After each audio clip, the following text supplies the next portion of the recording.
भारत के defence sector में अंतर्राष्ट्रीय सहयोग लगातार बढ़ता जा रहा है। बड़ी बड़ी विदेशी कंपनियां भारत के साथ मिलकर हथियार निर्माण करना चाहती है और इसके लिए नित नए ऑफर भारत को मिलते देखे जा सकते हैं। और इसी के चलते इस क्षेत्र में एक नया मोड़ तब आया जब फ्रांस ने भारत को एक बड़ी साझेदारी का प्रस्ताव दिया, या यूं कहें भारत को एक बड़ा ऑफर दे डाला। इस साझेदारी के माध्यम से फ्रांस भारत के साथ मिलकर अगली जनरेशन के AASM यानी air to ground modular weapon हथियार सिस्टम को मिलकर बनाना चाहता है। फ्रांस के हैमर मिसाइल सिस्टम को सेफ्रॉन इलेक्ट्रॉनिक्स एंड डिफेंस ने विकसित किया है और इसका उद्देश्य जमीन से लेकर आसमान तक किसी भी मौसम में स्टिक हमले की क्षमता को बढ़ाना है। भारतीय वायुसेना के राफेल फाइटर जेट में पहले से ही ये हैमर मिसाइल लगी है और अब इसे भारत के स्वदेशी फाइटर जेट तेजस मार्क 1A में भी जोड़ने की योजना बनाई जा रही है। इस मिसाइल को अपग्रेड करने के लिए एक ऑगमेंटेड रेंज एक्सटेंशन किट और कंबाइंड मोड गाइडेंस सिस्टम का इस्तेमाल किया जाएगा, जिससे इसकी रेंज 100 किलोमीटर से भी अधिक हो जाएगी। इसका फायदा भारतीय सेना के स्ट्रेटेजिक क्षमता को मिलेगा।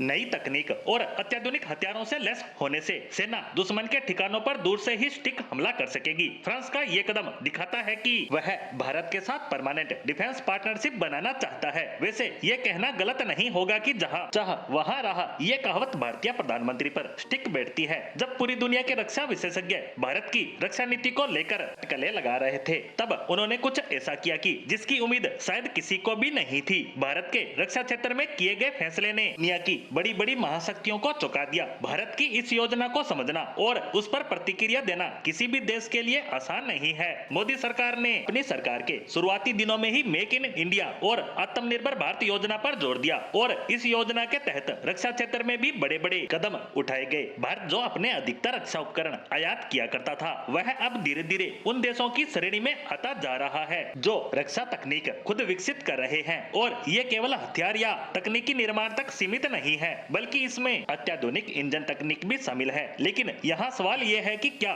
फ्रांस अब रूस की तरह लंबे समय तक सहयोग कर पाएगा। भारत और फ्रांस के बीच ये डील कई मायनों में रूस भारत डिफेंस साझेदारी की याद दिलाती है। साथ ही ये दोनों देश कैसे दशकों से एक दूसरे का अन्य क्षेत्र में भी सहयोग करते आ रहे हैं। लेकिन यहाँ यह देखना महत्वपूर्ण होगा कि क्या फ्रांस ये भूमिका निभा पाएगा या नहीं, जो दोस्ती रूस इतने सालों से भारत के साथ निभाता आ रहा है। लेकिन फ्रांस को भी एक भरोसेमंद देश के रूप में जाना जाता है, जो लंबे समय से विभिन्न मुद्दों पर भारत के पक्ष में खड़ा नजर आता रहा है। और दोनों देशों में वर्तमान समय में आपसी संबंधों पर नजर डाले तो वो लगातार मजबूत होते जा रहे हैं। साथ ही दोनों देशों का रक्षा सहयोग अब तेजी के साथ बढ़ता जा रहा है और अब फ्रांस का यह ऑफर दोनों ही देशों की नजदीकियों को और ज्यादा करीब लाने में अहम भूमिका निभाता नजर आने वाला है। साथ ही फ्रांस के इस ऑफर से भारत की सैन्य ताकत में इजाफा होगा, वो अलग।